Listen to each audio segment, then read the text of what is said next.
కర్ణాటక, ఆంధ్రప్రదేశ్కు చెందిన వివాదాస్పదమైన 6 ఇనుప గనుల లీజుల్లో అంతర్రాష్ట్ర సరిహద్దుల రాళ్లు గుర్తింపునకు 6వ లీజులో లైడర్, మరో 5 లీజుల్లో డ్రోన్ సర్వే నిర్వహించారు.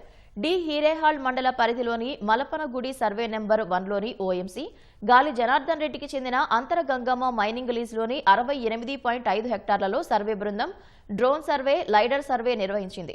క్షేత్రస్థాయిలో ఎత్తైన ప్రదేశాలు, పొదల్లో డ్రోన్ సర్వే బృందం నిర్ధారించలేని సరిహద్దురాలను సమగ్రంగా నిర్ధారించేందుకు లైడర్ సర్వే చేపట్టారు. మరో సర్వే బృందం సభ్యులు ఓబులాపురం పరిధిలోని సర్వే నెంబర్ 1లో గాలి జనార్దన్ రెడ్డికి చెందిన ఓఎంసీ 1లోని 25.98 హెక్టార్లు, ఓఎంసీ 2లోని 39.50 హెక్టార్లు, ఏఎంసీలోని 6.5 హెక్టార్లు, హెచ్ సిద్ధాపురం సర్వే నెంబర్ 1లో మహాబలేశ్వరప్పకు చెందిన వైఎం మైనింగ్లోని 20.24 హెక్టార్లు, ఎస్కే మోదీకి చెందిన బీఐఓపీ మైనింగ్లోని 27.12 హెక్టార్ల లీజుల్లో సరిహద్దు రాళ్ల నిర్ధారణకు సర్వే బృందం డ్రోన్ సర్వే నిర్వహించింది. ఈ 5 మైనింగ్ లీజుల్లో లైడర్ సర్వే మరో 2 రోజులు పట్టనుంది.